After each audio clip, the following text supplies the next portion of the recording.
Oke, salam dan salam sejahtera dan pencerahan saya adalah berkenaan dengan isu yang mana saya lihat di media sosial ramai ahli PKR bertelagah berkenaan dengan isu ini apabila kenyataan yang dikeluarkan oleh YB Nurul Izzah berkenaan dengan isu dua tempoh kitaran yang mana kita perlukan pilihan raya yang ini dan satu pilihan raya lagi bermakna tempoh 5 tahun lagi mendatang selepas daripada pilihan raya ini apabila beliau sendiri membuat penjelasan berkenaan dengan isu ini.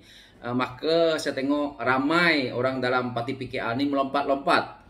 Ada yang membuat kenyataan seperti ini, seperti itu. Tetapi ini pandangan saya sebagai ahli PKR yang mana saya lihat kenyataan yang dikeluarkan oleh YB Nurul Izzah ini patut kita telan walaupun pahit.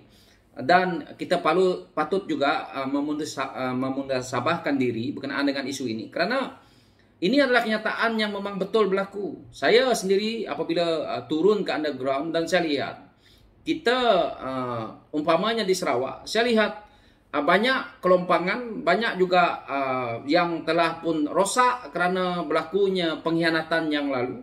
Dan ini adalah yang perlu kita perbaiki bukan dalam waktu yang singkat.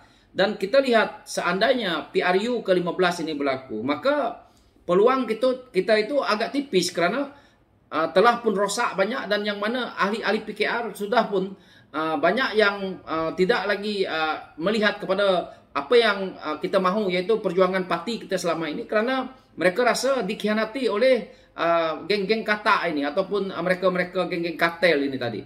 Dan hari ini kita nak memperbaikikan masalah ini. Ini adalah satu yang tidak mudah. Apabila saya sendiri turun ke underground hari ini dan saya lihat perkara itu masih berlaku yang mana mereka-mereka ini yang berjuang, kebanyakannya ingin berjuang, tetapi berlandaskan kepada mereka ini inginkan ada satu benda yang mereka mahu daripada mereka memegang ketua cabang, mereka memegang kepimpinan di pusat ataupun kepimpinan di negeri. Saya tidak merujukkan kepada apa yang orang lain rasa. Ini adalah yang saya lihat, yang mana mereka ini hanya mementingkan jawatan dan jawatan ini mungkin ada kepentingan untuk diri mereka sendiri, bukan untuk perjuangan parti. Jadi ini adalah yang saya lihat dan apa yang YB Nurul Izzah ini perkatakan, yang mana kita tahu pencalonan yang mana untuk pemilihan PKR kali ini bertujuan untuk 3 tahun, bermakna kalau tempoh yang kita ada yang mana diperkatakan oleh YB Nurul Izzah ini tadi, iaitu 2 kitaran, bermakna daripada sekarang sehingga lagi satu lagi PRU akan datang, maka kita menjadi 2 kali untuk memegang ketua cabang dan kita dah boleh membuat satu kerja yang strong, yang mana kalau hari ini berlaku pertukaran sedikit demi sedikit kepada orang yang betul untuk menjadi ketua cabang kita, maka ini adalah satu kitaran yang baik yang mana mereka mungkin akan sedia upaya untuk memperbaiki kerosakan yang dah ada. Ini adalah yang dimaksudkan yang saya lihat, yang apa yang telah pun YB Nurul Izzah lihat, mungkin beliau juga membuat analisa, yang mana saya sendiri membuat analisa hal yang sama dan saya sangat bersetuju dengan pandangan yang dikeluarkan oleh YB Nurul Izzah ini berkenaan dengan 2 kitaran ini melibatkan PRU yang lepas ini dan satu PRU yang akan datang. Kerana inilah yang memang betul-betul berlaku di underground kita ni, yang berlaku di grassroots kita ini. Jadi perkara ini amat penting walaupun pahit untuk kita nak telan dan mungkin sebilangan daripada ketua-ketua cabang ataupun ahli-ahli PKR ataupun mereka yang ada di atas ataupun MPN akan mengkritik saya berkenaan dengan isu ini. Tetapi saya tidak peduli dengan isu ini kerana saya juga inginkan parti ini reform dan saya inginkan demokrasi yang baik, yang mana saya lihat hari ini masih ada lagi kartel dalam-dalam ni, yang mana mereka ini bertujuan ke politik ini hanya untuk kepentingan pribadi, yang mana mereka mendapat benefit daripada perpecahan parti kita ini. Jadi ini yang harus kita jaga. Sepatutnya kita dalam PKR ini kita tidak perlu berpuak-puak ataupun kita tidak perlu berasa sakit hati kerana ini adalah parti kita, yang mana juga sepatutnya kita mengeluarkan idealisme yang tidak perlu kita nak menjatuhkan sesama, yang mana ini tidak memberi kebaikan kepada kita. Ini adalah berlaku juga di negeri yang mana saya sendiri duduk sekarang ini, iaitu negeri Sarawak, yang mana perkara ini berpuak-puak. Sekejap saya dilambung ke grup sini, sekejap saya dilambung ke grup sana. Ini saya lihat, dan apabila idea yang baik daripada anak muda ataupun daripada orang lain kadang-kadang mereka tidak boleh nak terima kerana mereka merasakan bahawa mereka adalah pemimpin yang hebat, mereka rasa mereka mempunyai kewangan yang hebat. Maka mereka sama-sama rasa diri mereka adalah yang terhebat di dalam sesebuah negeri itu ataupun di sesebuah kuasaan itu. Sepatutnya kita memerlukan kerjasama. Jika kita diberi ruang ataupun kita diberi mandat menjadi ketua, maka sepatutnya kita jalankan tugas, menjalankan kerja untuk memperbaiki kerosakan yang dah ada. Sekarang ini, seperti mana yang YB Nurul Izzah perkatakan ini, bahawa kita memerlukan 2 kitaran. Ini adalah realiti yang memang perlu kita terima hari ini. Yang mana kita tahu cabang ranting untuk membentuk cabang ranting hari ini sangat susah kerana keyakinan ahli-ahli PKR yang dah ada. Mungkin keahlian kita ini banyak dahulunya di atas kertas saja, tidak betul-betul yang tulin, maksud saya, yang menjadi ahli ini. Karena apabila saya turun ke bawah dan saya melihat perkara ini, maka dalam list yang begitu banyak, beribu, saya nak mencari 8 orang, 10 orang, susah. Jadi ini adalah yang saya alami, yang mana saya tahu, dan perkara ini, seperti mana yang dikatakan oleh YB Nurul Izzah ini, memang betul lah. Jadi tak payah kita nak merasa panas ataupun nak rasa tertekan dengan apa yang diperkatakan. Dan untuk orang-orang PHS pula tidak perlu merasakan perkara ini kerana parti PKR perlu juga reform. Dan ini adalah satu pemilihan demokrasi yang mana juga apabila dikritik ataupun dinilai oleh orang-orang dalam parti, maka mereka perlu saja terima. Kerana seandainya kita nak bercerita tentang kemenangan PRU ke-15, yang mana contohnya parti Amanah ataupun DAP, ya, kalau PKR dapat banyak kursi ataupun DAP banyak kursi ataupun Amanah dapat banyak kursi dan berjaya kita membentuk kerajaan, ya alhamdulillah. Tapi daripada PKR yang saya lihat untuk kali ini, kalau nak kemenangan pun bekerja keras, tetapi tidak sampai waktunya kerana PRU yang ke-15 ni bila-bila masa saja berlaku. Dan ini pada saya amat menyulitkan. Apalagi kita dah tahu berlakunya di Sarawak, berlakunya di Melaka, berlakunya di Sabah, berlakunya di Johor baru ini. Ini adalah satu hakikat yang sudah jelas kita lihat bahawa penolakan itu dah ada.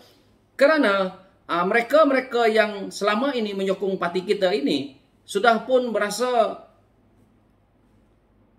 mereka sudah dikhianati. Dan apabila kehadiran saudara Rafizi Ramli ini, saya melihat sinar kepada mereka itu kembali. Kerana anak-anak muda yang berjiwa ingin reform, ingin sesuatu yang berubah dalam politik kita ini, mereka memerlukan satu tokoh yang betul-betul cara politik baru yang kita mahu hari ini. Yang mana apabila saya kembali dan saya lihat di negeri saya sendiri, bahawa politik kita ini yang ada dalam PKR ini bercorak lama. Yang mana kita saling hendak sogok menyogok, kita saling juga dengan duit ni. Tapi saya tak nak cerita banyak. Tetapi saya lihat perkara ini. Dan perkara ini juga berlaku kepada diri saya, yang mana ini tidak baik untuk parti kita. Tetapi bila saya bercakap seperti ini, maka ramai lagi orang-orang dalam parti ini akan tersentuh. Tapi perkara ini perlu kita hentikan dan perlu kita reformkan parti kita ini dengan baik. Kerana sifat yang ada dalam kita punya kepimpinan di bawah ataupun di ranting ataupun cabang hari ini seperti ini. Kerana sudah terdidik dengan geng-geng kartel yang dahulu, yang mungkin main duit, yang mungkin memerlukan sogokan, hari ini berlaku. Walaupun susah hendak diterima, tetapi ataupun dilihat sebagai fitnah oleh saya kali ini, tetapi ini adalah hakikat yang saya lihat. Kenapa Nurul Izzah berkata seperti itu? Kerana beliau mungkin sudah paham dan tahu apa yang berlaku di bawah ini, yang mungkin juga ada orang memberitahu dia, dan dia juga membuat analisa berkenaan dengan isu ini. Seperti mana saya membuat analisa sebelum saya pulang ke negeri saya dan saya melihat di underground hari ini, memang itulah yang berlaku.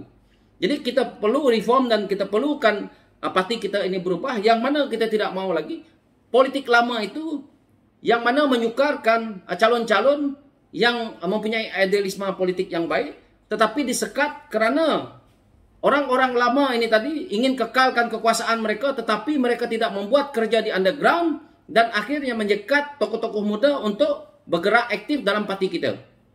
Jadi saya tak nak perkara ini berlaku yang mana seandainya saya yang memegang tampuk kepimpinan di negeri ataupun di cabang ataupun ranting, maka saya cuba ubah perkara ini yang mana saya hendak kita memerlukan tokoh-tokoh muda yang mana hari ini kita tidak boleh lagi berada di tempat yang sama. Kita harus menukar cara kepimpinan kita supaya rakyat ini memahami dan bagaimana kita nak bertindak kepada underground kita. Dan saya cuba turun ke underground dan melihat perkara ini, dan saya cuba terangkan ke beberapa teman-teman saya berkenaan dengan isu ini dan mereka memahami. Jadi di kesempatan ini juga apabila lulusnya RUU anti lompat parti, ini adalah kesempatan kita untuk memperbaikikan kita punya yang telah rosak dalam parti kita ini, terutamanya negeri seperti negeri Sarawak, supaya dipahami oleh rakyat. Bukan kita bertelagah sesama kita hari ini, yang mana mereka itu juga orang parti. Patutnya kita bertelagah tentang idealisme, apa yang kita nak buat apabila kita menjadi wakil cabang ataupun jadi ketua cabang ini nanti. Bukannya kita bertelagah hendak menjatuhkan kawan kita supaya orang ini nanti akan keluar daripada parti. Tapi apa yang saya lihat, ini yang tertanam, yang dibentuk oleh geng-geng kartel, geng-geng yang mana kita tahu dah lompat kata ini semua, maka ini masih diamalkan hari ini. Saya harap pencerahan saya ini tidak menyinggung sesiapa, tetapi ini adalah pengalaman saya dan analisa yang saya dah buat, dan saya di sini bersetuju dengan apa pandangan yang dikeluarkan oleh YB Nurul Izzah, walaupun pahit harus kita telan kerana itulah hakikat yang ada dalam parti kita hari ini yang perlu kita juga perbaiki. So kita hentikan sikap yang mana berlaku seperti dilakukan oleh geng-geng kartel yang hari ini masih ada sedikit tersisa dalam parti kita. Mungkin ada satu kali ataupun satu round yang mana 3 tahun untuk kali ini, pemilihan kali ini, dan satu kali lagi pemilihan mungkin saya rasa sudah sampai ke tahap 80% untuk kita lihat ada perubahan di sana, yang mana tokoh-tokoh lain atau tokoh-tokoh muda dah boleh masuk. Kita boleh mencari untuk mengganti atau memimpin kita sebagai pemimpin baru kepada anak-anak muda yang lain. Dan inilah pencerahan saya. So sekian, terima kasih, thank you.